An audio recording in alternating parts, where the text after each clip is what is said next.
أعوذ بالله من الشيطان الرجيم. بسم الله الرحمن الرحيم. ولما برزوا لجالوت وجنوده قالوا ربنا أفرغ علينا صبرا وثبت أقدامنا وانصرنا على القوم الكافرين فهزموهم بإذن الله وقتل داود جالوت وآتاه الله الملك والحكمة وعلمه مما يشاء ولولا دفع الله الناس بعضهم ببعض لفسدت الأرض ولكن الله ذو فضل على العالمين. اللہ تعالیٰ نے ارشاد فرمایا، اور جب بنی اسرائیل کے لوگ جالوت اور اس کی فوجوں کے سامنے ہوئے تو وہ کہنے لگے، اے ہمارے رب، ہمارے دلوں میں ڈال دیجئے صبر اور استقامت اور جمائے رکھیے ہمارے قدم اور مدد کیجئے ہماری کافر قوم کے خلاف. بس انہوں نے شکست دے دی، بس ایمان والوں نے شکست دے دی جالوت کے لشکر کو اللہ کے حکم سے، اور داؤد نے مار ڈالا جالوت کو، اور اللہ تعالیٰ نے داؤد کو بادشاہت دی اور حکمت دی اور اس کو سکھایا وہ جو اللہ چاہتا ہے. اور اگر نہ ہوتا دفع کرا دینا اللہ کا ایک کو دوسرے سے تو خراب ہو جاتا ملک، اور اگر اللہ تعالیٰ لوگوں میں سے بعض کو بعض کے ذریعے نہ ہٹاتا تو زمین میں فساد برپا ہو جاتا. لیکن اللہ تعالیٰ فضل والے ہیں تمام جہان والوں پر. بنی اسرائیل کے لوگ جب طالوت کی قیادت میں قوم عمالقہ کے شہروں میں پہنچے اور جالوت اور اس کی فوجوں اور لشکروں کے سامنے میدان میں آ گئے، تب انہوں نے اللہ تعالیٰ سے دعا مانگی، اے اللہ ہمیں استقامت دے، کافر لوگوں کے خلاف ہمارے قدموں کو جما کے رکھ، ہم پیچھے نہ بھاگیں، ہمیں غلبہ مل جائے. چنانچہ انہوں نے دعا مانگی اور اس دعا کے نتیجے میں اللہ تعالیٰ نے ان کی مدد فرمائی، اور انہوں نے یعنی طالوت اور ایمان والوں نے مل کر جالوت اور اس کے لشکروں کو شکست دے دی، لیکن اللہ کے حکم سے. اس سے پتہ چلا کہ ہم کسی بھی دشمن کے خلاف اللہ کی نصرت کے بغیر نہیں جیت سکتے. محض اسباب جتوانے کے لیے کافی نہیں، محض وسائل جتوانے کے لیے کافی نہیں، جب تک اللہ کی مدد اور نصرت نہ آئے. اسباب اور وسائل اور اسلحے اور فوجوں سے جنگیں نہیں جیتی جا سکتی. یہ ایک حقیقی فلسفہ ہے جس کو ہمیشہ مسلمانوں کو چاہیے کہ یاد رکھیں. کامیابی اللہ کے حکم سے ملتی ہے.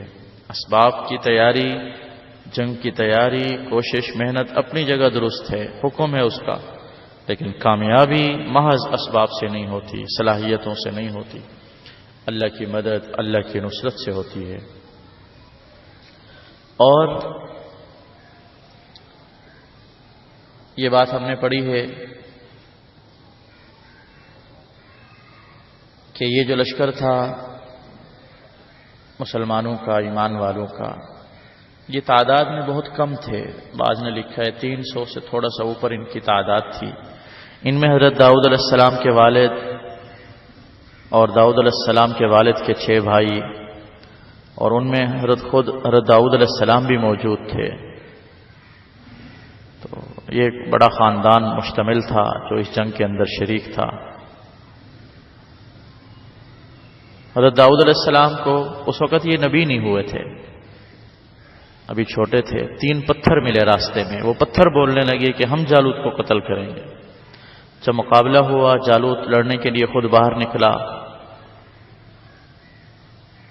تو اس نے چیلنج کیا سب کو کہ میں اکیلا تم سب کو کافی ہوں، تم سب آتے جاؤ، میں مقابلہ کرتا جاؤں گا. حضرت شموئیل علیہ السلام نے حضرت داؤد کے والد کو بلایا کہ تم اپنے بیٹے کو میرے پاس لاؤ، مجھے دکھاؤ. تو حضرت داؤد کے والد نے اپنے تمام بیٹوں کو سامنے کر دیا جو بڑے تھے، قداور تھے، طاقتور تھے. حضرت داؤد کو نہیں دکھایا، ان کا قد چھوٹا تھا، بکریاں چراتے تھے. لیکن حضرت شموئیل نے فرمایا داؤد کو بھی بلاؤ. تو ان کو بلوایا اور حضرت شموئیل نے فرمایا ہاں بھی تو جالوت کو مارے گا؟ انہوں نے کہا بالکل ماروں گا. چنانچہ انہوں نے جالوت کے سامنے جا کر مقابلہ کیا، غلیل کے ذریعے تینوں پتھر مارے۔ جالوت نے اسلحہ پہنا ہوا تھا، زرہ پہنی ہوئی تھی، خود پہنا ہوا تھا، لوہے کے اسلحے اور لوہے کے لباس میں وہ چھپا ہوا تھا، اس کا صرف ماتھا کھلا ہوا تھا۔ وہ تینوں پتھر اس کی پیشانی اور ماتھے پر جا لگے اور پیچھے سے نکل گئے۔